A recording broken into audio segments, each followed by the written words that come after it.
Joe Mandali, Anjo, Chang Mandali Sore, General Nago, Mandali Shrimology. Watch a Melomedia if you are Tonya Laser, Lina Yoga, Kankoneka. Claro, the woman landed Nando being Punapama, Matrepure, Shime Alma, Tabia J, England Secretary, the time P of Tombos along today. I told the Elizabeth in the Ranima. What bound did I mean? We are a body idol. Same about house of Liva, same about the Nasa go wash it. Milomania, Davana, you memo to go. Yeah, that's what I didn't be at the Ajoram. Who look over Mama.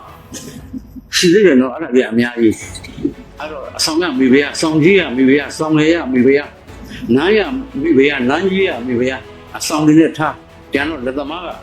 Some I know. Danya, you told me, Danya, maybe I can't really put the two set her. I didn't reality. The bargain, the bargain. Young Gally Park is in Papichene. Giving you Kankong and Abalishim in Pia Medavi, then you let you. The guy in Gamle, Nando Lema Kanya, Miyagi, Suru Kayara, Senu Martian Kanye, Supayala Kanye, Leading to Mon Kanye, Tanga Menji Kanye, Kimo Menji Kanye, English Aluro Kanye, Kinde Aluro Kanye, Miyagi. Senu Martian, Kimo, Bone Kalaye. Madame Supialaga, the woman are in a Jainida. The woman are in Nandy, but you come up pit, not the Mia, but younger of ship is sick. Hello, David Senate, thank you, Father Kumam, Senate. You look in your name, Shibu, Gimumanji, London Valley, Gimumanji, Jindigo Valley, London Yago, English TV, that yeah, Jindu, think by the Messiah. Game of you, then the say only Pia, Glasgow Piare, Manchester Mujima Piare, Liverpool, so the Mujima Piare. Then the say one put the London Diga, don't like it. A milk the Piareca, Tongue, Puja, Lamla, Omiare, Game of Milan. Said that don't know, that's the Jaleca, Damadras. Said that Daga, Panchabi said that Daga, Boya said that Daga, Afghanistan said that Daga, the Chankul in Nangania said that Daga, England. Sit that a town like Gilly, Jabab Bungo, Chizawa Daga in the civil attention or Rajaca, and I change the Tanga, Sabab Dongam to planet Tredo, Game in Lam. Do, but we are treated them down on it. Do me a colleague on it, Mayaro. Do in your name, we did it, little Yago Bianti Biade, and Ligaro Yansani, the other Baby, ultimatum. Matea, Timna de Doria de Lunga Dongo, Photo. Yeah, no matter what Diane Mabina, no sooner a Janga Gini, think by Domestic, a Dandanda, Sibi, Yinla, a Gonzo Mafia, General Muru, Lennon, Mayana, who so late. No sooner the Maludo, I may, I don't do it and take the title. General Shumla, Ponga Machare, Mila Machare, Ninja Machare. Machare, the Rio Dam Kanda Machare, Sigan Kanda Machare, Ewa Kanda Machare, now some set them wasn't going out there, but what Shinababa, Long Jung Chitwada, Tina Damabi. The room Matakayabu. I got chili for that. You're now so we are the almost so that go to you, heavy. You're now so be a almost so they go to you, heavy. Payabamodi, Zadan, you assume Yavi, along the Lela in Evi, Chicanesi. Hey, name me a young tea, Zalga,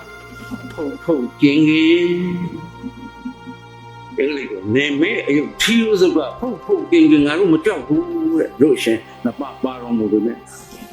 Nintiani, Silo, Ne Almo Jones on it, finally me.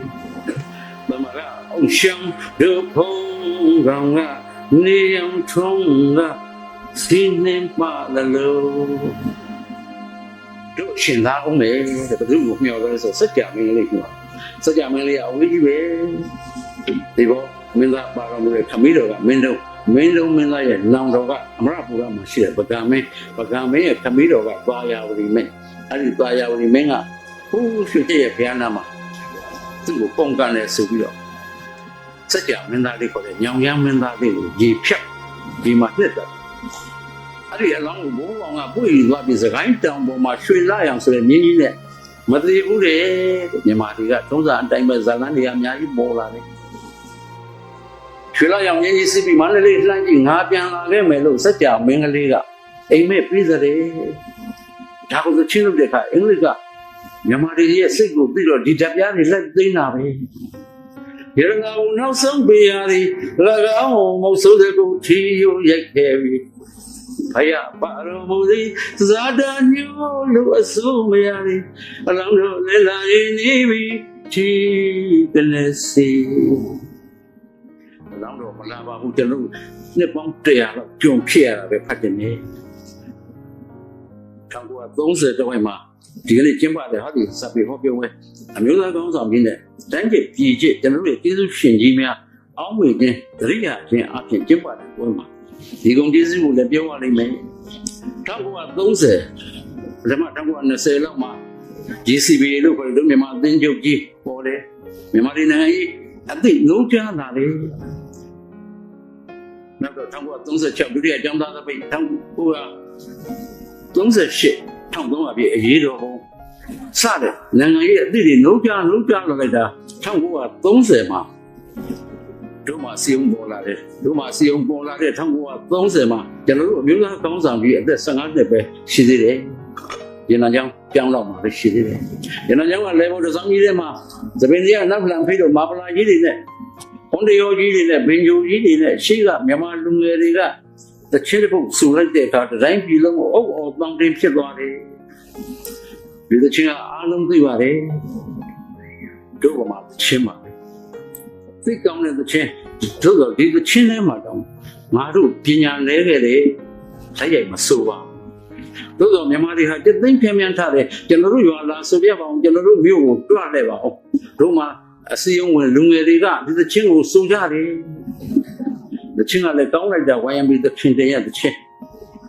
၎င်းဝိယာစာဒုဗမာမာရီမျိုးသာမညိုကုန်သေးစာမျိုးရနဲ့တိုင်းတော်လာတိုက်ခိုက်ခါအောင်မေတာတို့ဗမာစိမငယ်အစစ်အဖြစ်ကြီးဖြစ်လေချစ်တယ်ချူရထုံးနေမလို့လောကဓမ္မရာဘေငါတို့ကံခေဘယ်ဇာတာကလည်းညံ့တိုင်းပြည်ရဲ့ဇာတာကလည်းညံ့တော့စိတ်မှန်ကြီးအစ်စ်ဆိုပေမဲ့အခုတင်းလုံးမြင့်တုံမြင့်တုံချင်းဖြစ်ရတဲ့ဘဝမြန်မာတွေစစ်ထဲကိုဒီနှလုံးသားတွေကိုနာကြည့်အောင်ထည့်ပေးလိုက်တဲ့အခါမြန်မာတွေကသိနှိုးကြလာတာပဲသိကောင်းတဲ့သချင်းပါပဲအဲ့ဒီသချင်းပေါ်ပြီးတဲ့နောက်လူငယ်တွေအားလုံးဟာကိုယ့်ကိုယ်ကိုသခင်လို့ခေါ်ကြစို့တဲ့ဆိုတော့ဆရာမပြင်သူလည်းပြောခဲ့ပြီတို့နိုင်ငံမှာလာပြီးတို့လူကြီးမိဘတွေကအင်္ဂလိပ်ကိုသခင်လို့ခေါ်ထုနေရတယ်ဖယားထုနေရတယ်တကယ်တော့ဒုဗမာသခင်တွေကိုယ့်ကိုယ်ကိုသခင်လို့ခေါ်ကြစို့သခင်တွေဝိမြဲသခင်မခင်ထုသခင်မ grace ပေါ့နော်ဒီလိုဖြစ်လာကြတယ်ခေါ်ကြတယ်ဇာတိသခင်ကိုရောမိုင်းကမင်းတို့မှမဟုတ်ဘူးငါလည်းမင်းတို့ကောင်းထက်မှာစရင်တို့ထားလိုက်တော့ငါလည်းသခင်ကိုရောမိုင်းပါပဲလူငယ်တွေလည်းသဘာဝလေးဖြစ်လာတယ်1949ခုနှစ်မှာအမျိုးသားကောင်းဆောင်ကြီးဟိုကြောင့်ဆန်လောက်ဆုံးတက်သွားတယ်တိုင်းပြည်ပြည်လွတ်တော်နိုင်ငံတော်တစ်ချိန်ရွေးချယ်ကြတဲ့အခါအလင်္ကာကျော်သောဆရာကြီးဆောင်းပါတန်းတို့ဆရာကြီးဒီလိုဥပချိုးတို့ဆရာကြီးဇော်ကြီးဦးသိန်းဟန်တို့ဆရာကြီးဦးခင်စောတို့စတဲ့ပညာရှင်တွေကသချင်းတွေကဝိုင်းပြီးသခင်တင်ရဲ့တို့မှသချင်းတွေကပဲအလိုက်ကလေးတွေယူပြီးပြန်ပြီးနောက်ဆုံးအတည်ပြုလိုက်ကြတယ် ကျွန်တော်သားသမီးတွေကနေ့ကျောင်းမှာဆိုတဲ့အမျိုးသားတစ်ချင်းဟာအဲ့ဒီကစီစဉ်လာတယ်တခင်လူငယ်တွေဆိုခဲ့တယ်ဩအမျိုးသားကြီးကျူပန်းကြပါဒုဗမာကျွန်တော်တို့ခလေးတွေကျွန်တော်သားမီးတွေစုံနေကြတယ်တရားမြတ်တာလွတ်လပ်ခြင်းနဲ့မသွေတို့ပြေတို့မြေအလက်ကလေးအတူတူပဲအရင်တခင်လူငယ်တွေဆိုခဲ့တယ်အရှိကနေဝန်းထွေးသိပမာပါတို့ခေကိုတော့ရောက်ရမီမှာမလွယ်ပါဒုဗမာကျွန်တော်တို့နိုင်ငံတော်ချင်းမှာဒီလက်ကလေးပါတယ်ညာတို့ခတ်သိငြိမ်းချမ်းသေးဘူးခွင့်တူညီမြဝါရဖြူစင်တဲ့ပြည်တို့ပြည်ဒုံမြေအရင်တစ်ချင်းတော့ပါတယ်ဗမာပြည်တော်အကုန်ကိုအိမ်မှတ်ပါကိုရမှတ်ပါအေရာတို့ဗမာအခုနိုင်ငံတော်တစ်ချင်းအမျိုးသားတစ်ချင်းမှာဒီလက်ကလေးပါတယ်ရေတောင်စုအမွေအမြဲတည်ကြစေဒိဋ္ဌံပြုဝေထိသိသူလေးဒီတော်စုအမွေလို့ပြောရင်နှမျိုးရှိပါတယ်တစ်မျိုးကတော့စိတ်ဝတ္ထုအမွေဖြစ်ပါတယ်တစ်မျိုးကတော့ရုပ်ဝတ္ထုအမွေဖြစ်ပါတယ်စိတ်ဝတ္ထုအမွေကကျွန်တော်နိုင်ငံတော်သချင်းရဲ့ခြေစင်းပိုင်မှာပါပါတယ်တရားမြတ်တာလွတ်လပ်ခြင်းနဲ့မသွေတို့ပြေတို့မြေများလို့ခပ်သိရန်သေးဖို့ခွင့်တူညီမြဝါရဖြူစင်တဲ့ပြည်တို့ပြည်ဒုံမြေပြည်တော်စုအမွေအမြဲတည်ရန်စေဒိဋ္ဌံပြုဝေထိန်သိမ်းသူလေးနိုင်ငံတော်အရှိမှကျွန်တော်တို့သားသမီးတွေကျွန်တော်တို့တူလေးတွေတူမလေးတွေကျွန်တော်တို့မြီးလေးတွေသတိဆွဲကျွန်တော်ကျမတို့ဒီပြည်တော်စုအမွေကြံကောင်းကြံညာကိုထိန်သိမ်းပါမယ်လို့သစ္စာပြုနေရတယ်ရေတော်စုအမွေအမြဲတည်ကြစေတဲ့တည်ကြစေအမွေကိုမကြံတော့ပေါ်ပြီကျွန်တော်သားသမီးတွေကျွန်တော်မြည်လေးတွေကဦးစီးအမေကမိဖို့ dependent ကျွန်တော် depend လုပ်ခဲ့ရတယ်အင်္ဂလိပ်ရဲ့ budget အောက်မှာကျွန်တော်နေရတယ်အင်္ဂလိပ်ရဲ့အုပ်ချုပ်မှုအောက်မှာနေရတယ်48ခုလွတ်လပ်ရပြီးတော့ independent အမိကိုကင်းသွားပြီလွတ်လပ်ရပြီး90ရှိပြီခဏတကယ်ကောကျွန်တော်တို့အမိဖို့ကင်းနဲ့တန်တန်ရှင်းရှင်းတောင်းတောင်းတင်းတင်းရနိုင်ရလားမရနိုင်ဘူးနိုင်ငံတော်သမ္မတကြီးပတ်စံလိုက်ချီတာတော်တော်များနေမရနိုင်မများနိုင်လို့ကျွန်တော်တို့တကယ်ကိုပညာအဖြစ်တောင်းတောင်းတင်းတင်းရက်တည်နိုင်တဲ့နိုင်ငံတော်ဖြစ်ရတော့မယ်လွတ်လပ်ခြင်းငြိမ်းချမ်းခြင်းတည်တဲ့အတိုင်းပဲကျွန်တော်ဇနီးမောင်နှံဟိုနေ့ကကျွန်တော်တို့ရွှေလီမှာရှိတယ်မြန်မာလူမျိုးများကိုတွားခေါ်တဲ့အခါနံပါတ်ကနဲ့ကိုခိုင်ချာမှာနှစ်နာရီတော့ကားပေါင်း200 300တန်းပြီးတော့ကျွန်တော်ကားတွေအကုန်ပိတ်ထားတယ်။ဘာဖြစ်လို့လဲဆိုတော့အပေါ်မှာတေဟတင်ဆိုလို့စစ်ကားရိုက်နေတယ်ပြောနေတာကတော့ကျွန်တော်တို့ဒီငြိမ်းချမ်းခြင်းကလည်းနိုင်ငံနဲ့အမှန်ရှိရလိမ့်မယ်။နောက်တစ်ခုကတော့တရားမျှတခြင်းလွတ်လပ်ခြင်းငြိမ်းချမ်းခြင်းနဲ့အတူဘာတစ်ခုပါသေးလဲခွင့်တူညီမျှခြင်း equality ဒါကလည်းအရေးကြီးတယ်။ဒီတရားလေးပါနိုင်ငံတော်ကိုယ်စီအုပ်ချုပ်ပုံခြေခံဥပဒေထဲမှာနှစ်သာရအားဖြင့်လောကကိုဆောက်ချက်တော့တရား၄ပါးအဖြစ်ရှိနေရပါလိမ့်မယ်မရှိသေးဘူးဆိုရင်ကျွန်တော်တို့နိုင်ငံတော်ဖွဲ့စည်းအုပ်ချုပ်ပုံအခြေခံဥပဒေဟာဒီတရားမျှတခြင်းလွတ်လပ်ခြင်းငြိမ်းချမ်းခြင်းနဲ့ခွင့်တူညီမျှခြင်းကိုအာမမခံနိုင်သေးရင်ကျွန်တော်တို့အဲ့ဖွဲ့စည်းပုံပြင်ရပါလိမ့်မယ်ဒါကရုပ်ဝတ္ထုအမွေစိတ်ဝတ္ထုအမွေရုပ်ဝတ္ထုအမွေလို့ပြောရင်တော့ပြည်တော်စုအမွေလို့ပြောရင်တိုင်းသူပြည်သားတဦးချင်းဟာအထိတ်အလန့်မရှိစိုးရင်ကြောက်ကြမရှိနိုင်လုံမင်းထဲမရှိတောကပြာပါရမရှိကြီးလန်းဇာဇာမရှိစိတ်မချမ်းမသာမရှိတဦးချင်းဝေပုံကြရယူခံစားနိုင်ခွင့်ရှိရတယ်။ကဘာတိတိနောင်နာနာကောင်းစားဖို့ရာတို့ကိုကျိုးလုံးလုံးမပါဆိုတဲ့စစ်ကြနဲ့ကျွန်တော်တို့နောင်မျိုးဆက်အတွက်ကျွန်တော်တို့ရုပ်ဝတ္ထုရောစိတ်ဝတ္ထုရောအမွေဖြစ်ပေးရတယ်။အဲလိုမှမဟုတ်ဘဲနဲ့ကျောင်းပြည်နာတွေကကြောက်ခဲသလဲတောင်မကြံတော့ဘူး။ပင်လယ်မြေချောင်းတွေကငပြင်းစလက်တောင်မရတော့ဘူး။သတော်တွေကတင်းငုတ်တူတွေဖြစ်ကုန်ပြီးမြေတွင်းတက်တွေကအခုံးငွေတောင်ဦးကနေတက်မလာတော့ဘူး။တတ်ထူတွေကတန်တူတန်စားတောင်တောက်ဆရာမရှိတော့ဘူးဆိုရင်ကျွန်တော်တို့ lesson ကမ်းရမယ်ကျွန်တော်တို့မျိုးဆက်တွေနောက်ဦးဝဲဘဝနဲ့နေရဖို့ရှိတော့မယ်။ဒါကြောင့်ကျွန်တော်တို့ကသိအရေးကြီးတယ်ကျွန်တော်တို့ဆေးရခဲ့ကြတယ် ကျွန်တော်ဆင်းရဲတာပြောခဲ့ပါပြီအခုမှဆင်းရဲသလားမြန်မာမင်းများလက်ချက်အဆက်ဆက်မှလည်းဆင်းရဲတယ်မွေဖန်းစားတယ်မွေလာမယ်ပြစားတယ်ကြွက်တူးစားတယ်ယုံထောင်စားတယ်လေလိုက်စားတယ်ဘေးရင်ဟောစားတယ်နတ်ဝင်တယ်လောက်ရတယ်လက်သမားလောက်ရတယ်ကိုင်းခုတ်ရတယ်မြေကြီးရတယ်စင်စာရိပ်ရတယ်မြင်းစာရိပ်ရတယ်ကျွာဆွဲရတယ်ငှက်ထောင်ရတယ်လေခုတ်ရတယ်ပွညက်ချရတယ်သပင်တယ်လောက်ရတယ်ဆိုင်းတယ်လောက်ရတယ်ကျင်းတူးရတယ်ပမိုက်သုံးရတယ်စန္ဒလာ9စုတော့ပါပြီဒီတိုင်းပြည်လုံးကဆင်းရဲနေတယ်ရှင်ပြန်ကတော့ထွင်နှန်းတော်ကြီးနဲ့မိဘကအပါ100ကျော်နဲ့ဒီကနေ့အထိပဲလူတို့ဟာဆင်းရဲမြဲဆင်းရဲလျက်ရှိနေသေးတယ်ကျွန်တော်ငယ်ငယ်တော့ဆင်းရဲတာတွေမကဘူးအသိကနှုတ်နေလိုက်သေးတယ်ဦးကလေးတွေသိကံကောင်းတာပဲဆရာမနဲ့ရှေ့ပြောခဲ့ပြီသူတို့ကံကောင်းကြတယ်ကျွန်တော်တို့ကကံမကောင်းဘူးနော်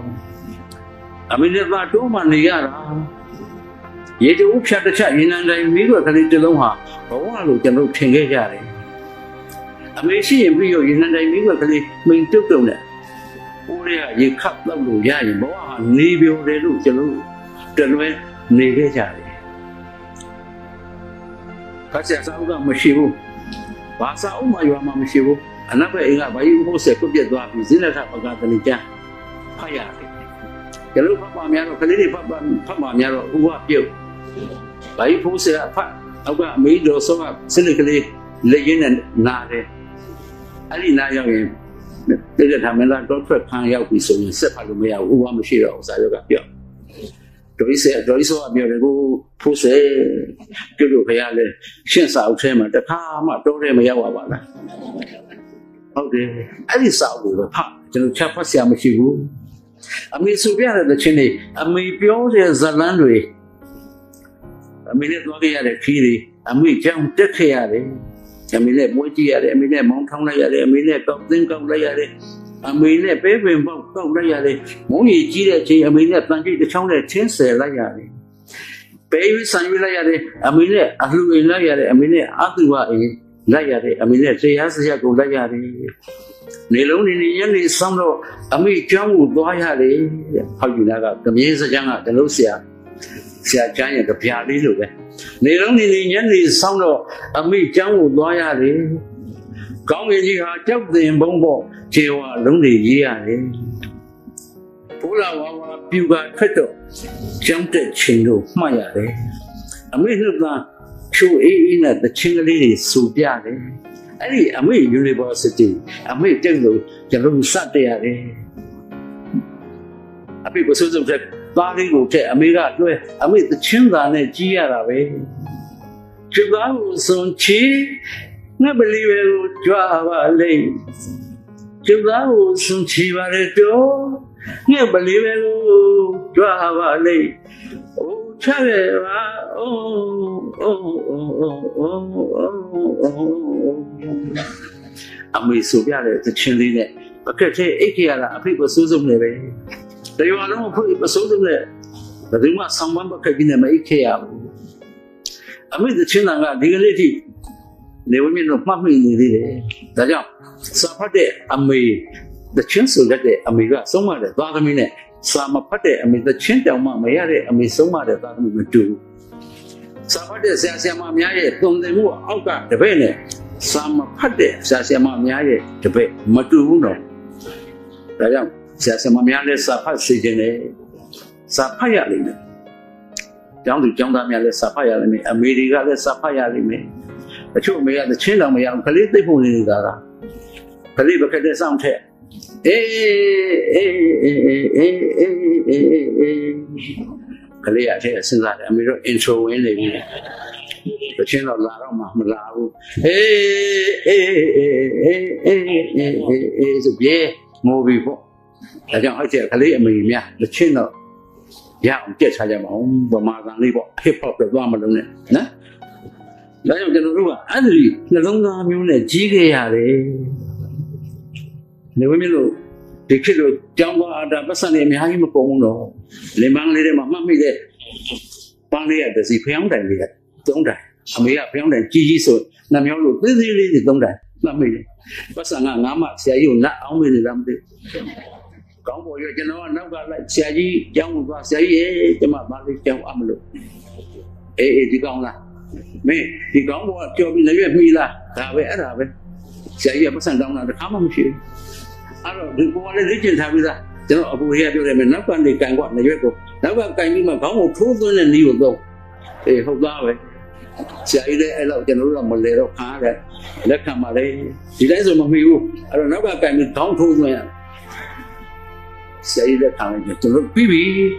ကျောင်းနေခဲ့ရတယ်ကျောင်းစလုံးလေးတစ်ချက်ကျောင်းတန်လေးနှစ်ချောင်းကျောင်းတန်လေးတစ်ချောင်းငါးပြားကိုအမေကအလဲကချိုးထားသေးတာတစ်ချောင်းပြောင်းတစ်ချောင်းအစင်းစင်းပြောင်းစာသင်လိုက်တဲ့နေမမြင်လို့ပဲလုံးကမှမတော်ဘူးတက်ချေကကြည့်ပဲအမေကစောက်ကလေးလမ်းကြည့်တက်ချေကဆိုတော့မျက်ရည်တွေဆန်းဆန်းဆန်းဆန်းနဲ့အမေမျက်ရည်ဆန်းဆန်းဆန်းဆန်းမလို့နဲ့တက်ချေကတစ်ခါရဖို့ကျွန်တော်ဘယ်လောက်ကြိုးစားရတယ်ဟုတ်လားငါသားဟာအမှန်ကြီးရတဲ့ကောင်ကတစ်ချောင်းတစ်ချောင်းရတာကျွန်တော်ကနှစ်ချောင်းတစ်ချောင်းအမေရေးကြည့်ပါလားဆိုတော့ရေးတယ်ဟုတ်သားပဲငါသားလေးအဲ့လောက်တော့မှမသိဘူးကျွန်တော်တို့အဲ့လိုကြီးရတယ်အဲ့လိုလုပ်ရတယ်နေရတဲ့ဘဝကတိတ်နှေးကွေးတဲ့ဘဝကြီး very slow moving society နေမှာပေါ့ဘာလို့နေတော့သမင်းဦးထဲမှာသမင်းသေးရတဲ့အဖေတလုံးစား40ရောက်တော့လာကျွေးနိုင်တယ်အခု4ယောက်ရှိရင်4ယောက်စလုံးထွက်မဟုတ်ဘုလုံးကတော့အဖေဒီလုစားတဲ့နဲ့နေနိုင်ရတယ်နေပဲအဆွေသွားလည်းနေအတူကအိမ်သွားလည်းနေတကားပြောလို့နေမပြန်တော့ညနေသမင်းစားချိန်မှပြန်ရွာထဲကြည့်လိုက်ရင်အတူကအိမ်သွားတဲ့ခွာကြီးတွေဆိုရင်လည်းပဲဒါကလေးကန့်လန့်တယ်ဒါကိုကြော်သူလို့စီသွားတာရှင်းတဲ့နောက်ထားတယ်ဒါအလှူအိမ်သွားတာကျွန်တော်တို့ကရှင်းတဲ့နောက်လာကြည့်ရတယ်ခွာကြီးတွေသွားပြီဆိုရှင်းတဲ့နောက်အလှူရှိတယ်အလှူရှိရင်လက်ဖက်စားအောင်ကန့်လန့်တယ်ပြီဆိုတာအတူပါသွားတာဒါကြောင့်ခေါင်းပေါ်တစ်ပတ်တင်လာတော့ကျွန်တော်ကစနစ်နဲ့လူမျိုးပါကျွန်တော်နေပဲတချင်းတွေလည်းနေပဲသရိုးကျွန်းလုံးသိကျုံပေါင်းယုံဒီလိုချင်းနေပဲမောင်ဘောပဲဂုံကြီးမတူလို့လားချူသပဲမြူမင်းင်းသူကမြာမောင်ဘောပဲရင်းစရာကောင်းတာချင်းဘုရားနေပဲရုပ်ရှင်နေတဲ့နေပဲဘုရားစက်ကတလုံးနဲ့ကျွန်တော်ရွာရောက်လာတဲ့ဖလင်ကတော်တော်ကြီးမီးလောင်ပြီးမှရောက်လာဒါကတည်းကမိုးနေတော့ဆက်ဆရာကမိုးနေတော့အဆုံးအစပြတာရှိတယ်သူကဆက်ယူရတာမင်းသမီးရဲ့ဘိဇဘကြီးကအဖြူမဲစာရန်လုံးနဲ့အနာမထွက်ဘူးအဲ့တော့ဘေးကဖတ်ပြတယ်။အော်ကိုနိုင်လင်း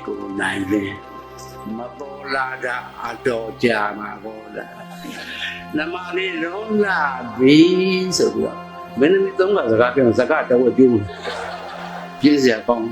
အခုတော့မဟုတ်တော့ဘူးတရောတော်တော်တို့ဖွဲ့စီဖြစ်လာဒီနေရာမှာမနေ့ကတဲ့ပူပြေးလို့ဒီနေရာခဏရနိုင်လားသမင်ကရှေ့အပြေးကြားကနောက်ကလိုက်သမင်ကစဉ်းစားတယ်ငါကကြားတဲ့ပူပြေးနိုင်မှလွတ်တော့မယ်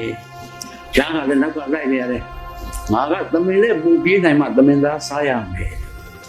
ကျွန်တော်တို့လူဖွဲ့စီဟာအဲ့လိုဖြစ်လာပြီးတရောတော်ပါးတွေဖြစ်လာပြီးပြေးတဲ့လူကပြေးလိုက်တဲ့လူကလိုက်အဲ့ဒီတရောတော်ပါးပြေးနဲ့ပြုတ်ကြကြရင်ခလာပါလေယဉ်ကျေးမှုတွေပါပဲယဉ်ကျေးမှုတွေဆွရုပ်ကုန်ပြီတော့ဒီလိုရက်ဒေသမှာတိတ်တက်လာမရှိဘူးမန္တလေးလိုအရက်ရန်ကုန်လိုအရက်မှာတက်တနာရှိတယ်။နေ့ရက်ပြဥထကြီးစင်လို့တော်တယ်တဲ့ဒေသစီခိုင်လို့အကြောင်းကိုပြောကြ။ဟုတ်တယ်ရှိကမင်းသမီးကြီးအေးရင်ကျူတာတဲကြောင်မန္တကြီးရဲ့စလီကြောင်လောက်ရှိတယ်မင်းသမီးဒေါ်ထိတ်တိတန်းတန်းတို့ဒေါသစီခိုင်လို့ဒေါ်ပန်တဲ့တင်မြင့်လို့မင်းသမီးကြီးတွေဒေါ်မလိုင်သွန်းသွန်းမြင့်လို့အင်မတန်တော်တဲ့ဆရာတော်ဖရာကြီးရဲ့ဒီလာကောင်ဓမ္မတိကိုပညာကိုအမရိကြာရနနာရွတ်တယ်သုတိဩဘာမင်္ဂလာဩဘာစရန်ကြီးတွေခံကြရပရဲ့ပြည်သားကရွတ်နိုင်ရတယ်အလောင်းတော်ခေါင်းနဲ့တက်ပြီးငိုတဲ့အခါပြည်သက်ကမျက်ရည်မစင်နိုင်ဘူးတို့ရွှေတော်ကြီးပြိုပြီးမင်းသမီးငိုတော့လိုက်ငိုကပညာသိကြီးတဲ့မင်းသမီးကြီးတွေရှိရမလေးတနေ့ကတော့ဆရာမခင်သူဘာကြီးဘိုးစတိလာတက်တော်ဘိုးစပြန်လာတော့မလို့ရွာသိမ်းမိုးကြီးနဲ့ဒဇင်ရှင်မျိုးတွေသွားမိုးရရိုးကြတယ်ဟိုကြမင်းသမီးလေးတက်လက်ဆဲအေးရင်ကျူးနေတာမငားနိုင်တော့မင်းသမီးရတဲ့တက်လက်ဆဲလောက်ဖြစ်သေးတယ်ဗျာပညာမှမပြည့်ရှာအခုဆိုင်ကလေးနဲ့ဒူဒူပြောက်တော့တယ်အလောင်းတော်လေးဆွဲမင်းသမီးကဆိုတယ်ပညာသိပါလားပဲအိုးຫນွေဦးရောက်ပြီးဖုံဖုံပြောက်ပြီးလေကောင်းလိုက်တဲ့စားကွာဒီကောင်းတာပဲအဲ့ဒါပိဿကမျက်ရည်ကြမလို့ရေးရမလို့တဲ့ ဖြစ်နေတော့သူဆက်ဆိုတယ်အလောင်းတော်ကိုလွှဲသေးတယ်လွှဲပြီးတော့အခုတော့ရှင်ဘုရားကတပည့်တော်ကိုသစ္စာကျိုးထုတ်ပြီးတော့ဘုရားအမေသူကြီးစားကြတယ်ဆရာတော်သစ္စာကျိုးထုတ်ပြီးတော့ဘုရားအရင်ကတော့ထမ်းပင်လေးဘောလေးချောင်းလို့ပညာသင်ခဲ့တဲ့တပည့်အရင်တွေပါဘုရားအခုတော့ရှင်ဘုရားကနိုင်ငံတော်ကဘောဓစိတ်တော်လေးပြီးတော့ဘောဓစိတ်ပြီးလို့ပဲပြန်တော်မူသလိုဖြစ်နေပြီးတော့အခုတော့တပည့်တော်တို့မမှတ်မိတော့ဘူးပေါ့ဗျာနှုတ်တရွရွဒုတ်တပြပြန်နဲ့အရှင်ဘုရားထပြီးဆုံးမပါအောင်ဗျာမဲအကြီးဟုတ်ပြီးတော့မှတစ်ချက်ဆက်ဆိုသစိန်ကိုင်းလေးလို့ကျမနေရပါလေပနာရဲလို့ပြောနေမယ်စားမောင်မုံမှုဒုစားပါလားဝဲဘုန်းကြီးကမောင်မှုဒုစားပါလားအဲ့ဒီတော့မှဦးစင်းတွေကထပ်လာပြန်နဲ့တွေ့ရိုက်တာထမမပါဘူးပြီးချက်ချင်တိုင်းဖြစ်သွားကြပြီရင်ကျေးမှုတွေကအဲ့လိုတွေဖြစ်သွားကြပြီပြောပြရစီတော့ဘုန်းကြီးရဟန်းနဲ့စကားမပြောတတ်ဘူးဖြစ်ကုန်ကြပြီကျွန်တော်သမီးလေးကအစားမပြောတတ်တော့ဘုန်းကြီးများအိမ်ကြွလာရင်အထက်ဝင်ကြည့်တာမနေ့တင်နေရတယ်မရတော့ဘူးဖြစ်ကြတာကလေးတွေဘုရောမနှင်းတယ်မေကမေကင်းဟဲ့မနဲ့အမေဘယ်ကနေတော့လမ်းချက်ဦးခဲ့တရက်ဖြူစုကလေးချက်သားအလုံးစိတ်တော့အမေဘာလို့ပုံဆရာတော်ကြီးကကာမှာအမေညနေစောင်းနေမှမနေ့မှကပ်ပြရစီကြိုင်ပါအေးဆရာတော်ကြီးကတက်တော်ကြီးလာပြီတရက်ကြိုက်တဲ့ဟဲ့ဟိုကြတော့တပည့်ကလေးအခုံးပေါ်တင်သမီးဆရာတော်ကြီးဝတ်ဖြစ်တဲ့ကဟာလူဖြန့်မဖွဲမရဝန်းဖြစ်ရဘူးအဲ့မင်းကလေးများကျန်လွန်တန်စာခေါ်တယ်သမီးသိပါတယ်မိရဲ့ကဲတော့ဆရာတော်ကြီးကဘုန်းကြီးကလေးနဲ့ကိုလေးညက်နေဟဲ့ဘယ်သူလုံးတက်လာလားမနှင်းပါဖေဘယ်သူသမီးလုံးနေရဒရမိုင်းမေကင်းသမီးဖေဘာလုံးတာထိုင်ရပါဖေကဲမိုးချုံမှာကွယ်ချက်လက်ချလိုက်ဘုရားရှင်ဝတ်ဖြစ်ပြီးမှငါဝတ်ဖြစ်ရတယ်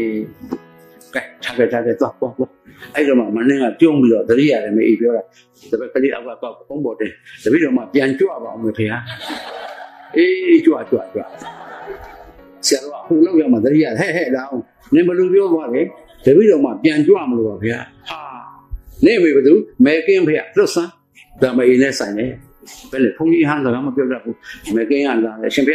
ခေါ်ရဆိုလို့ပါဗျာနင်သမီးပြန်လာနေတော့တပည့်တော်မှပြန်ကြွပါအောင်မလဲဘလို့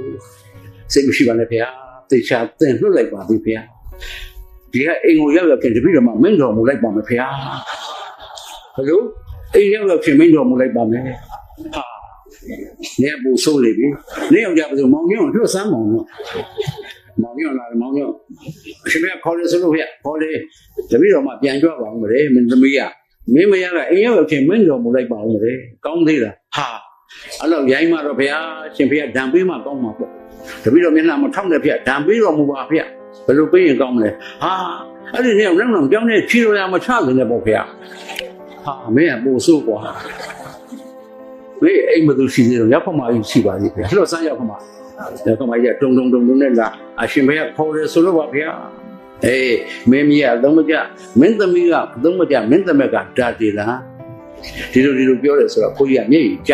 ကပုံစံနဲ့မျက်ရည်တက်တော့မငုံနဲ့အိမ်မှာအသက်80ကျော်80မင်းရှိရဲ့သားနဲ့ဒီဖြစ်မျိုးဖြစ်ရလားယဟန်တန်ကဝမစကားမပြောတတ်အောင်ဖြစ်ရလားကွယ်ကိုကြီးကလည်းငုံဒီတော့ကဆုံးမလို့မရပါဘူးဖေတပည့်တော်လည်းအသက်ကရှည်လုံးပါဖေသူတို့နဲ့နေရတာလည်းစိတ်ညစ်လှပါဖေစိတ်မညစ်နဲ့မင်းသင်ရနိုင်မယ်သင်ပါတယ်ဖေမရလို့ပါတခါစဉ်းစားမိပါတယ်ဖေအိုးဒီ3ယောက်နဲ့နေရတာလည်းစာရင်အေးဘောနဲ့ထံပြန်လို့မလားပိုကောင်းမလားလို့ပါဖေဟာမင်းကမိုးဆိုးပြန်ပေါ့အိမ်မသူရှိသေးလို့မသူမှမရှိပါဘူးဖေဖြစ်ကုန်ရပြီတနိုင်ပြပါပြီထားတော့ရှင်းရလူကြီးတွေနဲ့ဒီကနေ့လူငယ်တွေကြားမှာအဲ့ဒီခက်ကွာလာလူကြီးကမပြည့်စုံတဲ့ဘဝတွေရှေးဥဆန်တဲ့ဘဝတွေနေပါတဲ့ဘဝတွေပင်ပန်းဆင်းရဲတဲ့ဘဝတွေသိငယ်နှိမ့်ကြတဲ့ဘဝတွေနဲ့နေခဲ့ရတော့သူဟာအမြဲတမ်းသိငယ်နေကြတယ်သို့သောမြမတန်တန်ဖို့ရှိတဲ့ခုကိုတော့အသက်ပေးပြီးစောင့်ရှောက်တယ်ရှေ့မြမာကြီးတွေကျွန်တော်ဘိုးဘွားတွေအထိအဖေတို့အမေတို့အထိဘာလဲဟိရိမကောင်းမှုလောက်အောင်မှရှက်တယ်မျက်မှောက်မှာလည်းရှက်တယ်မျက်ွယ်မှာလည်းရှက်တယ်အောက်တာမှာမကောင်းမှုလောက်အောင်မှကြောက်မျက်ွယ်မှာလည်းကြောက်တယ်မျက်မှောက်မှာလည်းကြောက်တယ်